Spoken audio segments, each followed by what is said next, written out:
Hey guys, Uncommon Ramen here. For TCG Tuesday, in keeping with my unusual commander builds, casual commander builds, I wanted to take a look at a new commander that I'm building for. And considering that we aren't supposed to be seeing a new set until close to the end of November, and despite the fact that MetaZoo has recently released a new set and I haven't really done any coverage on it at all, I really just wanted to keep in the momentum of some of this fun commander stuff that's going on. So this one isn't necessarily new, and it's actually gotten a lot of fun builds, before this video, but I kind of wanted to show off this card because I just think it's a really great card. So we're going to take a look at Chatterfang, Squirrel General. One of the things that I really enjoyed about this card, and what really made this one pop for me, is the fact that its color identity, despite being a mono green card, is actually green black, because it does have a green or a black symbol in its text box outside of parentheses. So the general itself, the general can function as a black-green commander, which opens up the ability to run black inside the deck. So we're running green, which means that we can run, some of the best ramp spells in the game, and then we're running black, which means we can run some of the best board wipes in the game, as well as spot removal. But since, again, I wanted to keep this more on the casual side and try and be less on the competitive side, despite the fact that I don't think Squirrels could ever really truly be competitive, we're going to avoid certain cards completely in the process of building this, although I will be including copies of Toxic Deluge and Damnation in the deck, because they're just downright good board wipes. So I wanted to show you some of the cards that I had actually available to me at this very moment, as well as some of the tokens, because I just think they're funny looking. You can always use the unglued Squirrel Token if you have them laying around. They're much harder to find and way more expensive, but it's still a Squirrel Token. So let's start in with some of the lands that I think are really good for this deck. When I was building my werewolf deck, and I know that I haven't actually shown my werewolf deck, I've only shown the land base, I wanted to steer clear of having too many things that create red-green but could possibly come into play tapped. And I kind of went the opposite direction with this deck, because I think that it benefits more from some of the cards that I will be adding in here. So for starters, we're going to use things like Unclaimed Territory. Unclaimed Territory and Path to Ancestry, I think, are both going in here.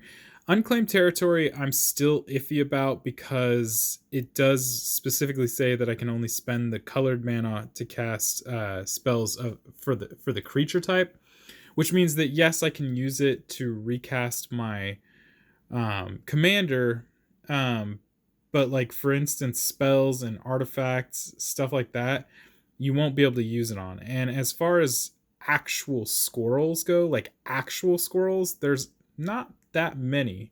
There's more other creatures that create squirrel tokens, I would say, than there are actual squirrels. So I'm not 100% sure if this guy's going to make it. Path to Ancestry is more viable, just because there's no restriction on how you use the colored mana.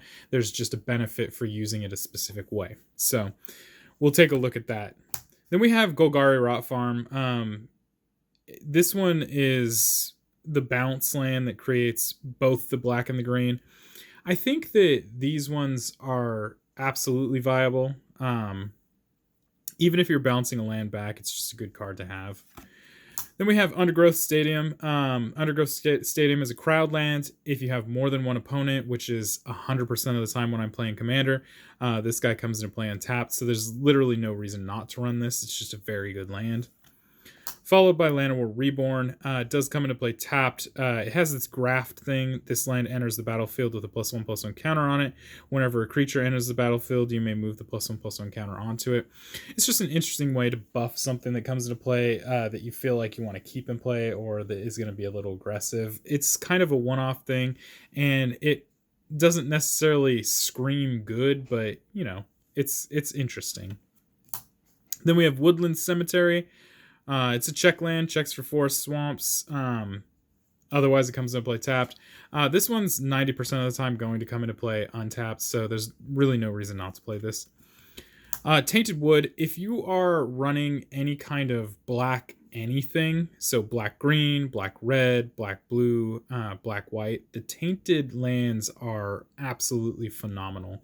And you should definitely run these because they're not rare. First off, they're all uncommon, and they are just like the check lands here, where they have the ability to come into play untapped. In this case, if you have a swamp, and that's the case with all the tainteds. And more importantly, they come into play untapped no matter what. You can tap them to add the black or green if you have a swamp in place. So no matter what, this is going to come into play untapped. You can tap it for colorless, and if you have the swamp or forest to check for, then it comes into play, or then it can be tapped for that. I just think that's a really good, solid card. Next up, we have Temple of Malady, Scryland. It's not 100% one of my favorite cards. I'm not a huge fan of the Scrylands. But a Scryland, scrying is still going to be better than gaining life, especially in a format like Commander. This is just a better card than the life gain lands. We have our Shockland, Overgrown Tomb. I don't really think there's need to go into great detail here, but the fact that it has land types means that it works for the tainted lands, it works for the check lands. It also can come into play untapped by simply paying 2 life, and in Commander that's not even a big deal, especially if in Standard, when you only have 20 life, they're still super good. This card is just an auto include. Next up, we have Necroblossom Snarl. Enters the battlefield, or when it enters the battlefield, you can reveal a swamp or forest from hand. Otherwise, it comes into play tapped. Again, this is one of those things where, you know, the Overgrown Tomb or you know, the bicycle land of this type, or, you know, the Tango land, whichever one it is, will help out to bring this guy into play untapped. Not the best card in the world, but also not the worst. And it's still better than your gain life lands. So there's obviously more lands that I would that I'm including in this. I don't have those cards in person at the moment, but these are just suggestions for the deck. Then amongst some of the cards that we're going to be adding in here, obviously we're going to have the Chitter Spitter. It's just, I mean, squirrels you control get +1/+1 for each acorn counter on Chitter Spitter. You're putting acorns on it each upkeep if you sacrifice a token, which is not a big deal in a squirrel deck, especially considering it creates stone tokens. So Chitter Spitter is good. Golgari Signet is amongst the mana rocks that I'm going to be adding to this. You know, we're going to have our typical ones like Soul Ring and you know, what is the name of that one? The Heteron Cube or something like that. But obviously the Signet is going to be included in that, just simply because it's a really good mana rock. And then we have Squirrel Sanctuary. Squirrel Sanctuary, it's all right. It's not the best thing in the world. It's just all right. Binding the Old Gods, I feel like you have to have. There's so many cards in here that reference land types beyond just the basic lands, and so Binding the Old Gods helps you to pull those out of your deck and helps not only thin but ramp in a way. Then it is spot control. Destroy target non-land permanent opponent controls. Then we have our Putrefy, which is the same thing, just spot removal. Plumb the Forbidden. As an additional cost to cast the spell, you may sacrifice one or more creatures. When you do, copy the spell for each creature sacrificed this way. Draw a card, lose a life. It's a really great way to draw cards early game and see if you can't find a way to shut out. Squirrel Nest is way better than Squirrel Sanctuary, in my opinion. The only difference I would say is casting cost here. And I just think that Squirrel Nest is a little bit more efficient for the casting cost. Corrosive Grip, split second, so you're not going to counter this, and it's just a great way to get rid of artifacts and enchantments. Turn Timber Symbiosis has a lot of reasons in here. One of the big ones being, you can play it as land, but obviously the ability itself is incredible. While the problem being that a large portion of the creatures in here aren't going to be massive creatures, they're all still extremely useful in all of the ways that you play them. Not to mention, you can search into things like Deranged Hermit and Nut Collector. So it's just food for thought. We have a ramp suite. Amongst this is going to be 3 visits and I think there's one other one. I wanted to put Farseek in here for the swamps, but I'm really Skyshrug Claim was the other one. I'm really happy with just having the Rampant Growth, the Kodama's Reach, the Cultivate, the 3 visits, and the Skyshrug Claim. Skyshrug Claim especially because you can search for forests and it doesn't have to be basic. Chatterstorm. A lot of the stuff in here doesn't peak over 4 mana, so you can cast late game a lot of spells and then follow by the Chatterstorm to put tons of squirrels in play. Chatterstorm I feel like has to be an auto include in here. And then of course, yes, we have the Skyshrug Claim. Search your library for 2 forest cards. Doesn't say basic, just 2 forest cards, so that covers a ton of different cards in here, including things like Dryad Arbor, or is it called Dryad Arbor? Yeah, Dryad's Arbor, or Arbor Dryads, which is another card that I have in here, just because it's a sneaky little creature / forest. Not necessarily the most efficient card in the world, but just a really neat card to have.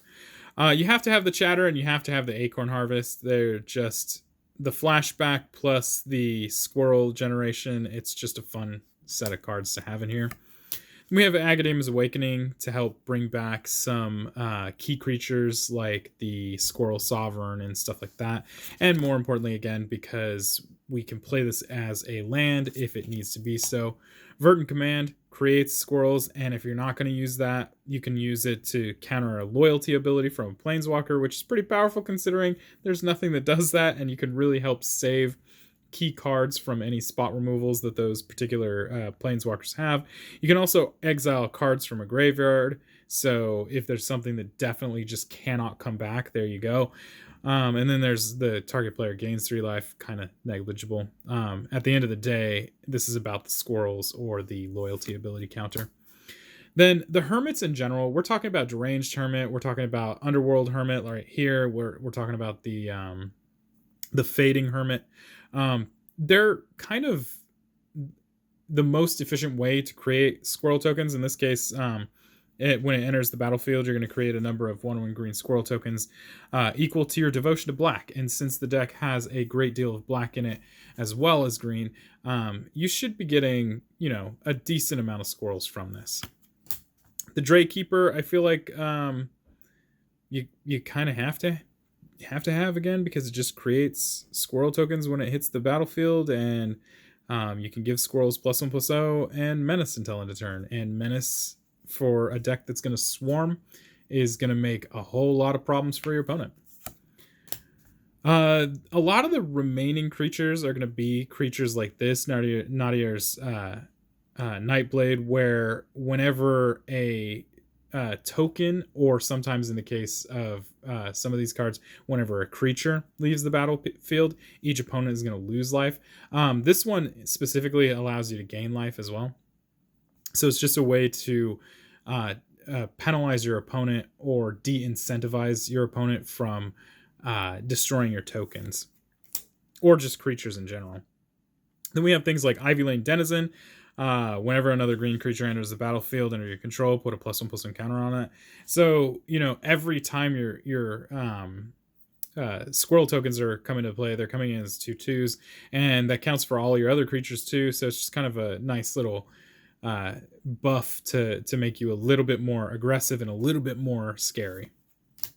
Squirrel Colony, +2/+2 as long as you control 8 or more lands. That's not going to be hard, so it's a 2 for a 4/4 with reach. Pretty good, and it's a squirrel. Tosky can't be countered. It's indestructible. It has to attack each turn, and when a creature you control deals combat damage to a player, you draw a card. You're playing a swarm deck. One of your creatures is going to hit your opponent. So it's one of the few ways to draw cards in here. We have Shamanic Revelation as well as a couple other cards. I might have even added Collective Unconscious, but I can't remember. We got Poison Tip Archer. Has reach, has death touch, has a 2/3 body, and then it says whenever another creature dies, each opponent loses life. This other creature does not have to be yours. So while you have a ton of tokens in play, when those tokens are dying, they're going to deal damage to your opponent. But then any creatures that die on your opponent's side are also going to make your opponent lose life. And that's just a way to kind of de-incentivize being aggressive on your opponent's side. We have the Squirrel Mob. He gets +1/+1 for each squirrel in play. Let's be honest, you can't not play it. For a 3 cost, this guy is powerful. Next up, we have Squirrel Oak. He's got Evolve. Whenever a creature enters the battlefield under your control, if that creature has greater power or toughness than this creature, put a +1/+1 counter on this creature. That's not why we run it. This Evolve is probably not going to happen all that much.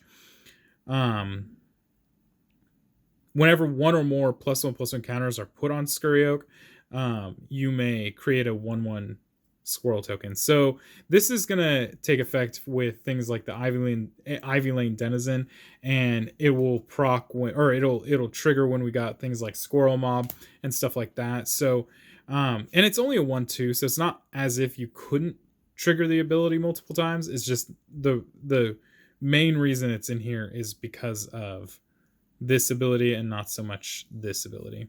Although he will become a big body over time. We got the Ravenous Squirrel. You can pay green or black for it.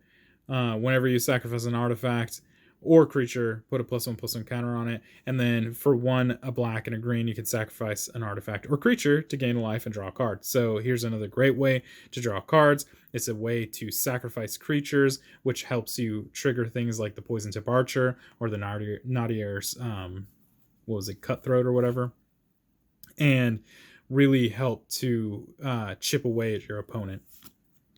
Squirrel Sovereign. Other squirrels you control get +1/+1. You can't not have it. It's an anthem for squirrels, and I think I'm running the Gaia's Anthem as well. So it's just on top of that, we're running Coat of Arms and a million other ways to give +1/+1. We're just trying to get these tokens big. We're trying to get them aggressive, and if we can't get through with being big and aggressive, then our next step here is to just sacrifice them or get them killed so we can chip away at our opponent with the damage from the creatures that check for that. And that's where things like Species Specialist comes into play, because when it enters the battlefield, I choose creature type, we go Squirrel. Whenever a creature of the chosen type dies, I can draw a card. So there, on top of dealing damage with the Poison Tip Archer and the Nadier's Cutthroat, we have things like Species Specialist to help draw cards as well. And amongst the creatures that we're running in here, on the list, I have things like Zulaport Cutthroat as well. And Nadier himself, just because it helps to synergize with these. It was really surprising how easy it was to synergize cards with this deck. And once I finish it, I will do a video just like I did with Lind to go into what we're looking at. And hopefully this one is a little bit more... It's still going to be on the fun level, but it's going to be a little bit more aggressive than Lind was. And then, we have our squirrels, the Squirrel Token that comes with the, I think that was Commander Legends. And then, of course, our a little unstable Squirrel Token because this guy here is taking a nice little rest break. So that is Chatterfang and some of the preliminary cards that we're putting in there. When I come back next, we'll take a look. Well, maybe not the next video, but the next time I have this deck fully built, we'll take a look at what the full deck list looks like. And if you like the video, please like and subscribe. And if you have any comments or suggestions, please leave them below. Negative comments will get removed, so keep it classy, folks. And if you feel a need to support me, please hit me up on my Patreon under Uncommon Ramen. I do all of this in my free time, so the more support I can get, the more free time I can have to bringing content like this to you. And until next time, guys, peace.